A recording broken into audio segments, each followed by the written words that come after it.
আজ আমরা উপস্থিত হয়েছি সবার পছন্দের সবজি চিচিঙ্গা জমিতে।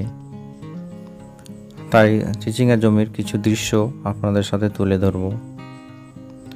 চিচিঙ্গা সাধারণত এটাই একটি গ্রীষ্মকালীন সবজি।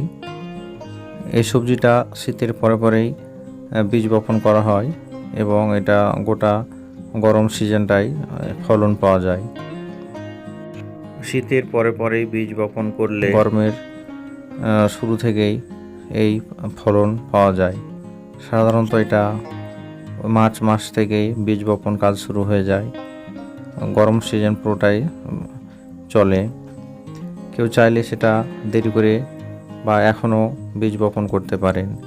এটা শীতের শেষে বীজ বপন করা হয়েছিল, তার জন্য গাছগুলো দেখছেন বেশ বড় হয়ে গেছে, বেশ ফলন ধরছে। প্রতিটা গাছেই চিচিঙ্গা ধরে আছে, বেশ বড় বড় হয়ে খাওয়ার উপযুক্ত। প্রতিটাই এক হাত থেকে বেশ বড়। দেখতে পাচ্ছেন জমিটাও কি পরিষ্কার পরিচ্ছন্ন। গাছগুলোকে আটকে রাখার জন্য বাঁশের খুঁটি দিয়ে সেই দড়ি দিয়ে দেওয়া হয়েছে। গাছগুলো সাধারণত হালকা হয়। আর চিচিঙ্গা জমির আরেকটা বিশেষত্ব হচ্ছে এই জমিটা উঁচু আকারের হতে হয়। এই গাছে জল ধরলে গাছ মারা যায়।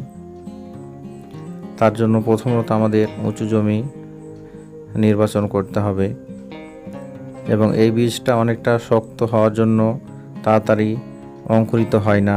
তাই এই বীজটা বপনের দুদিন আগেই জল দিয়ে ভিজিয়ে রাখতে হবে, যেন বীজটা বপনের কিছুদিনের মধ্যেই গাছটা অঙ্কুরিত হয়ে বেরিয়ে আসে। দেখতে পাচ্ছেন গাছের গোড়াটা একটু উঁচু করে মাটিটা উঁচু করে দেওয়া হয়েছে যেন গাছের গোড়ায় জল না ধরে। জমিটা উঁচু থাকা সত্ত্বেও গাছের গোড়াগুলো উঁচু করে রাখা হয়েছে যেন হালকা বৃষ্টিতেও জল না ধরে এবং বেশ পরিষ্কার পরিচ্ছন্ন করে রাখা হয়েছে। দেখতে পাচ্ছেন এই গাছ একবার লাগালে দীর্ঘদিন ধরেই ফল দিতে থাকে এবং প্রচুর ফলন হয়। প্রতিটা ডোগায় ডোগায় ফুল ফলে ভর্তি থাকছে। দেখতে পাচ্ছেন এখানে স্ত্রী ফুল এবং পুরুষ ফুল সবইতে ভরে আছে এবং খাওয়ার উপযুক্ত প্রচুর ফল ধরে আছে। দেখতে পাচ্ছেন প্রতিটা ডোগায় স্ত্রী ফুল পুরুষ ফুল ভরে আছে। এই যে দেখছেন একটা ডোগা দেখাচ্ছি। দেখতে পাচ্ছেন গাছগুলো পুরো নেটটা ছেয়ে নিয়েছে। দেখছেন ছোট বড় সব রকম জালি ধরে আছে। এই গাছগুলো মোটামুটি এক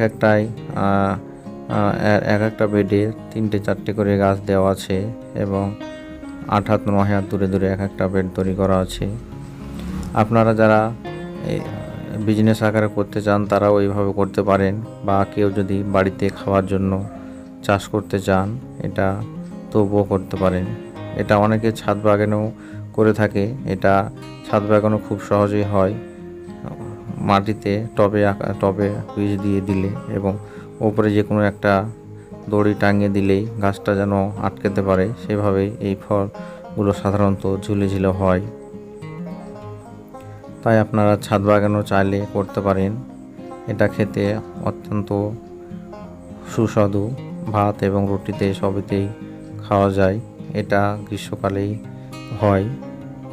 তাই আপনারা বাড়িতে খাওয়ার জন্য এভাবে অল্প অল্প করে চাষ করতে পারেন বা বিজনেস আকারেও করতে পারেন। বেশ লাভজনক একটা সবজি, সারা বছর বেশ ভালো দাম থাকে। তো এই ছিল আপনাদের কাছে শেয়ার করার কিছু জিনিস, যেটা আপনাদের শেয়ার করলাম চিচিঙ্গা চাষ সম্বন্ধে। আপনারা এইভাবে সকলেই চাষ করবেন।